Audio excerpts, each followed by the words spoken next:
I, Raviranjan Tiwari. Today I am going to teach you Bihai for class ninth,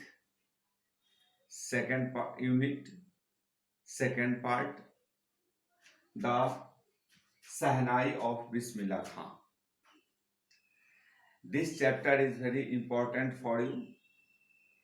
First, you know about the important facts of this chapter, this extract.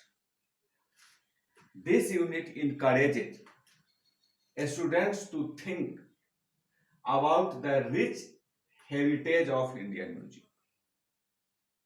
In this chapter, you know about the rich heritage of Indian music. You also know our musical instruments, our Indian musical instruments.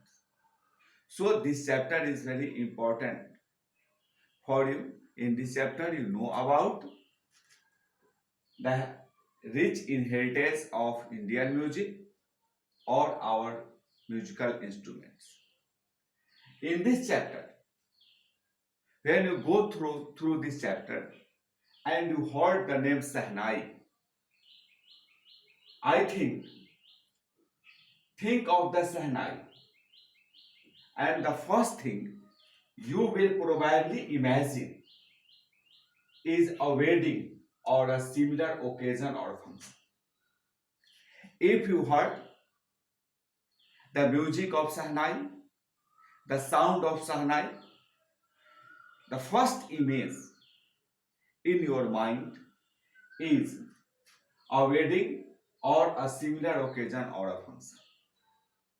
The next would probably be Ustad Bismillah Khan. After thinking about this, you think about the Ustad Bismillah Khan also. The Sahnai maestro. Who is Ustad Bismillah Khan? The Bismillah Khan was the Sahnai maestro, playing this instrument. So, in this chapter, we know about the Indian music, about the musical instruments, or about Bismillah Khan, and how Sahnai comes on the stage of Indian music. How the people of India accept this musical instrument. In this extract, we know about the history of Sahnai also, the improvement of Sahnai also, and how Bismillah Khan improved this musical instrument all over the world. People accept this musical instrument. These all things we know in this chapter. I start the extract. Please listen carefully. The Sahnai of Bismillah Khan. First, in this extract, I described about the first stanza. Please listen carefully. Emperor Aurangzeb banned the playing of a musical instrument called pungi in the royal residence, for it had a shrill, unpleasant sound. Pungi became the generic name for reeded noisemakers. Few had thought that it would one day be revived.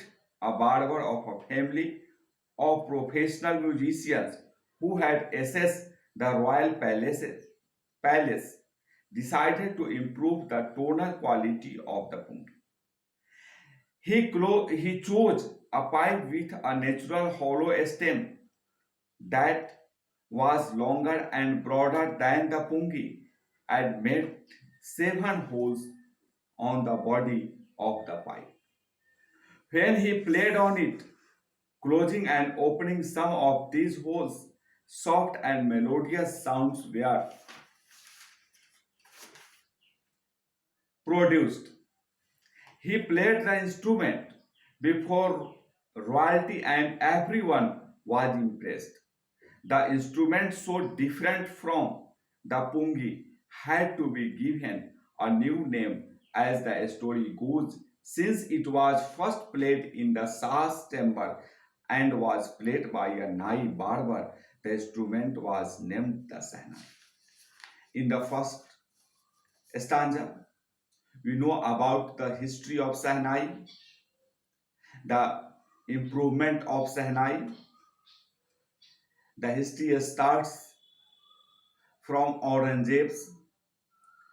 Emperor Aurangzeb's banned the playing of musical instrument pungi. In that time, pungi was a musical instrument that was played in Aurangzeb's royal residence, and Aurangzeb banned these musical instruments because it has a shrill, unpleasant sound, and pungi, pungi reeded noise makers. Reeded means wind instrument which have reeds like the flute, etc. Like the flute, clarinet, etc. Few had thought that it would one day be revived. इसी में कुछ लोग ऐसा सोचते थे कि एक दिन इस पुंगी में कुछ मतलब अच्छा होगा, इसमें कुछ इम्प्रूवमेंट होगा. A family of professional musicians, a barber family of professional musicians, who had accessed the royal palace. एक बार्बर था जो प्रोफेशनल म्यूजिशियन था, वो पुंगी में कुछ सुधार करने की बात सोचा और वह एक पाइप लिया, नेचुरल हॉलो वाला, उसमें छिद्र वाला एक पाइप लिया जिसमें 7 छिद्र बने हुए थे. 7 holes on the body of the pipe. When he played on it, जब वह उसे बजाया, closing and opening some of these holes, उसमें क्या किया कि कुछ होल को बंद करके खोल करके वह बार बार बजाया. And melodious sounds were produced, और बहुत ही खूबसूरत आवाज निकली.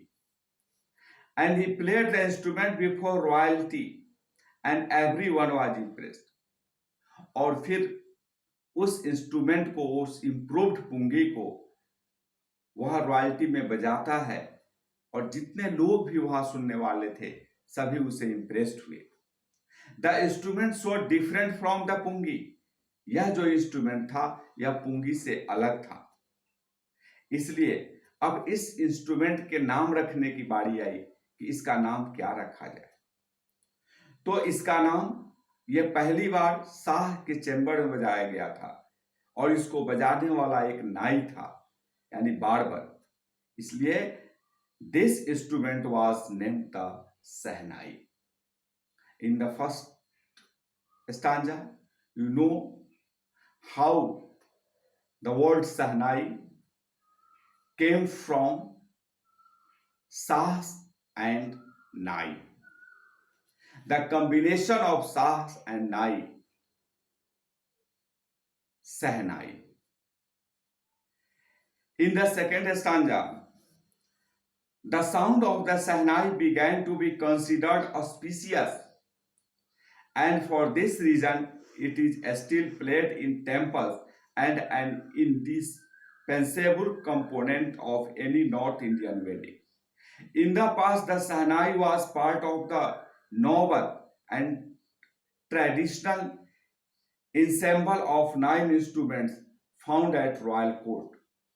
Till recently, it was used only in temples and weddings.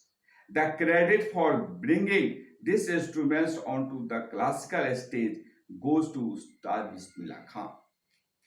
उसके बाद यह सहनाई ऑस्पिशियस ओकेजन में बजाने लगा। ऑस्पिशियस का अर्थ होता है प्रोमाइजिंग, प्रोमाइजिंग to bring good Fortune.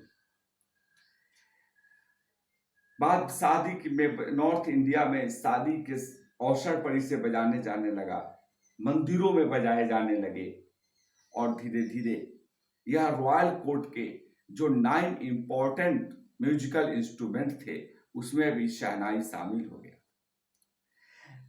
Till recently it was used only in temples and wedding. उस समय इसका प्रयोग, इस शहनाई का यूज केवल शादी और मंदिरों में हुआ करते थे।